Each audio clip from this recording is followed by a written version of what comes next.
Hi everyone, and welcome to our latest Simplified podcast. Today we're going to be talking about operational resilience, and I'm joined by Dom, Carl, Jane and Annetta. Welcome everyone. Annetta, I know that you attended a recent webinar with the FCA on operational resilience. What are some of the sort of key things, key challenges firms are going to face with the upcoming deadline? So 31st of March marks the first milestone in terms of the operational resilience. And on this day, FCA will expect the firms to have identified all the important business services, set impact tolerances, map and test to the level and sophistication required to enable them to do that, and also to be able to identify any vulnerabilities within those processes. The firms would be expected also to have conducted their lessons learned and developed internal and external communication plans, as well as prepare their self-assessment document, which need to be approved and agreed with the board's governing bodies within the firm. So FCA have conducted a research interview with some of the biggest impact firms on the market to understand the readiness, and off the back of the data that they have received, they have shared some findings and observations. Overall, they believe that there is a good progress and understanding within firms in terms of the business services. Most of the firms would have identified the important business services, but one of the biggest challenges and perhaps interesting point that they found out was around what constitutes a business service, important business service for firms. There seemed to be some misunderstanding around it, as firms should have identified processes that impact external customer or market. And some of the processes identified have been internal processes, as an example, payroll. So this was definitely something that has been discussed, and clear guidance was provided by FCA around it. I guess it's interesting, isn't it? Because if you look at kind of end-to-end business processes, payroll actually is quite fundamental, because if you don't pay your staff, they can't then service your customers, and that then impacts externally. I don't know, Carl, what do you think about, I mean, how can firms actually differentiate that? Yeah, and I think that the language used that we keep hearing is around the word enabler. So those are enabling services, whether that's kind of IT recovery services, whether it's problem management, incident management in the IT estate, that undertaking those activities and ensuring that they have robust and resilient processes in place and recovery procedures in place is really important. But whilst we sit here as kind of consultants, having done a lot of process mapping and we can argue and understand the value of those supporting processes and enabling business or important business focused activities that are more customer centric to be undertaken. I think the FCA's view is that where they want to hold firms to account is in those customer facing processes that simply have to be done to protect the customer, to keep customers' accounts being serviced and protect their money, etc. And everything else is in the back end, behind the scenes, is an enabler towards that. I don't think from a company perspective it makes the process any less important, and maybe that's the terminology that potentially causes some confusion. Evidently, staff being paid, people tell me anyway, is quite important. I guess it's an interesting difference between business continuity and operational resilience, because I guess from a business continuity point of view, all processes are prioritised, and some, such as payroll, I would expect to be a critical process that sort of needs to be maintained. So yeah.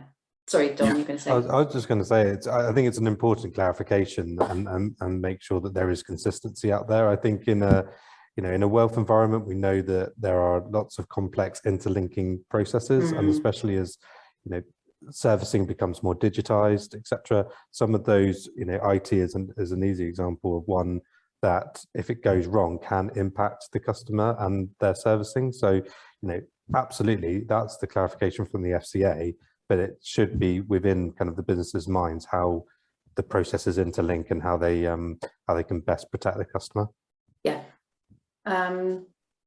In terms of process mapping itself, so I think we touched on that. Obviously, that's something we do a lot of. Got a lot of experience of it, and I think our experience suggests that many firms have process maps, but perhaps they're just on the shelf. They're too busy actually processing rather than maintaining those maps. And large-scale process mapping projects, some firms just don't have the experience. So Jane, how do firms who perhaps aren't quite ready for operational resilience yet, how do they go about kind of undertaking large-scale process mapping activity, making sure it's fit for purpose? Yeah, I think one of the key issues we see time and time again is firms having like consistent maps that look and feel the same, that have the same level of detail across the board, regardless of like the business area. And they can be kind of eradicated by having just some set standards in place, an approach, some standards that everyone's going to adopt, a template that everyone's going to use, and have that really clearly set out at the outset.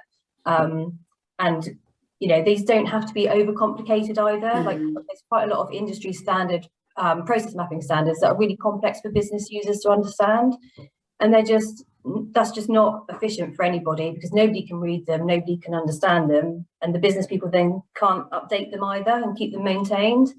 So you know, at Simplify, you know, we've got our process mapping standards, then nice and straightforward. It doesn't mean that we don't enrich those maps with information. You know, they're really easy to understand as well. So I think a company going into this sort of exercise should have those approach standards, templates that are rolled out. And as I say, then people can easily understand them as well. Yeah, and I guess one of the key things, the key requirements is understanding the vulnerabilities, isn't it, across the process map. So I think from our experience of working with a number of our clients, by process mapping, you actually understand kind of the risks in the process and then identify the controls in the process as well. So it's a really good way actually for firms to understand those vulnerabilities and where things could go wrong, I guess. Yeah, you can really simply overlay that type of information onto the process map without making it look too busy or complicated, you know, just having those things really defined. It really supports. It really supports from a training perspective as well. And when you think about resilience, I mean, the number of times we've worked with businesses where we found the one person who knows how to perform that process, and from a resilience perspective, that one person, you know, will get ill, will be unavailable, will be on holiday. And actually what you tend to find with both procedure notes and process maps is it actually enables more people to understand how to carry out the processes. So increases your level of resilience, if nothing else. Yes. And that was actually the point that FCA touched on. So they were specifically clear and encouraging the businesses to be sure that the naming of the processes, the explanation is clear to anyone who can access it externally, so that it's not kind of business language that people within the business can kind of follow and understand the process. It was clear to be kind of understandable externally. Cool. And I guess another theme the FCA looked at was, I guess the whole purpose of this is to be more forward-looking, more preventative in terms of being able to deal with issues that might arise. Carl, how can firms move from being quite reactive to shifting towards a more proactive way in managing this kind of thing? And I think many businesses have already done this. I mean, you touched before on business continuity, disaster recovery tests, implications, etc. And some of that is around what's the scenarios? What are the eventualities here that could cause weaknesses in some of our ability to deliver service to our customers? And actually, they don't focus on, as you said earlier, important business processes. They focus on everything that the business has to do to deliver service to its clients. And that's back to front across the entire life cycle.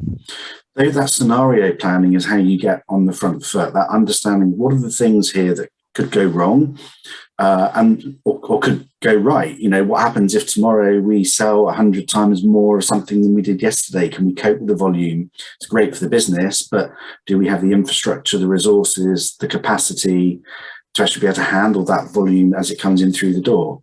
And so those scenarios are really important in terms of stress testing business processes, in terms of understanding where your potential weaknesses are and where your failure points are. And as you say, being more on the front foot about what are the mitigating activities, what are the potential weaknesses that need to be addressed through, you know, spending some money on technology or enhancing understanding and training and awareness or adding additional resource, whatever it might be, to be able to mitigate some of the risk around some of those important business processes failing. So being on the front foot is really around some of that scenario-based planning and stress testing. Yeah, and I think one of the things that I personally think is going to be a real struggle for firms to deal with is coming up with a severe enough scenario. So I think the FCA expects firms to be able to come up with a plausible but severe scenario, which I think, I don't know, I personally think that's quite difficult to come up with. Because what are the measures, and it will depend on the business itself as well. And I think from what I've read anyway, the FCA won't look favourably on firms who don't come up with a severe enough scenario, because then they're not really testing their resilience. It's interesting, isn't it? I wonder if anybody pre-pandemic would have had a global pandemic as one of their severe scenarios that they thought was realistic and could happen, and could mean that 100 people in the office suddenly have to be 100 people at home trying to do exactly the same job. Would that be considered plausible? Yeah, and given that's already happened now, is that not severe enough anymore? What's more severe than that? There's a danger that that firms will focus on what's happened in the past rather than look to the future. And I think the pandemic is a really good example of having that kind of critical thinking as to what really could happen, because what happens next is going to differ from what's happened previously. So having a view of their vulnerabilities in their process is going to really help to pinpoint where the weaknesses are and what scenarios could plausibly impact on those critical processes. Definitely. I guess another kind of key focus area, I think Jane touched on this, was kind of the maintenance of the process maps, and Dom, I know firms obviously find that a challenge. How do they best go about that? Well, it is a tricky one. I think that some of the requirements in operational resilience are going to have to change how the businesses approach these kind of activities, both culturally in terms of how they view their critical processes, how they maintain them, how they identify where the weaknesses are. But there's also kind of an embedding that they need to do. There's not always a really clear home for some of these activities, because, you know, on the ground, people who manage these processes, like we said before, often are focused on servicing. They're not necessarily focused on the processing. I guess a lot of firms will have brought in change expertise to help them get to this point for the end of March, and that's absolutely fine. But from our experience, what we sometimes see is that the process maps are done, that everyone agrees with them, and then they're just, you know, put on a shelf in a SharePoint in a folder, and they're forgotten about. And actually what's really required in operational resilience is going to be that they are maintained. So where there are changes in the business, ranging from small scale, let's tweak this process, or we need to do something slightly differently for this scenario, all the way up to large changes. And that's actually going to be a really difficult thing to embed within businesses. I think on the flip side of that, there are some real opportunities for businesses to look towards, you know, continuous improvement activities, to not just kind of do the bare minimum within the regulations, but actually expand it out. So is there benefit in doing more than just the critical processes identified in operational resilience? Should they be doing more in an kind of linked environment that we have in wealth? And also, how can they empower people to take on responsibility for improving their processes, not just, you know, to prevent customer harm and address weaknesses, but also to drive efficiency savings, to improve the service that they deliver to their customers. And I suppose looking forward to things like the Consumer Duty coming through, although that is going to be outcome focused rather than kind of process focused, there's obviously going to be some kind of synergies between the two that they could actually, you know, firms can really take advantage of. I think that's a really important point, Dom, and really perversely from our perspective as consultancy, at the end of engagements, we're really passionate about businesses being self-sustainable in managing their own process maps and embedding them in the operation and becoming the fabric of the team leaders' responsibilities or the technician's responsibility to look after those maps, to keep them updated, to be the authors and the owners of them, rather than us coming in and trying to kind of start from scratch every time. So we're really passionate about leaving businesses in a self-sufficient state, and they have to give the processes and the process maps to the teams that are responsible for them. I think there's lots of models where you can argue that a change team can own it, but the change team's usually only around for the period of the life cycle of the project. And there's a really strong argument to say actually the teams who are doing the processes day in, day out are the right teams to be owning the process maps and being responsible for their upkeep. And also, I guess one of the main kind of drivers of this is obviously risk. So, and risk should also sit with the business. So I guess it's another way of helping to embed risk and control into the business, into the first line, to make sure they've got some clear ownership and accountability of that as well. Definitely.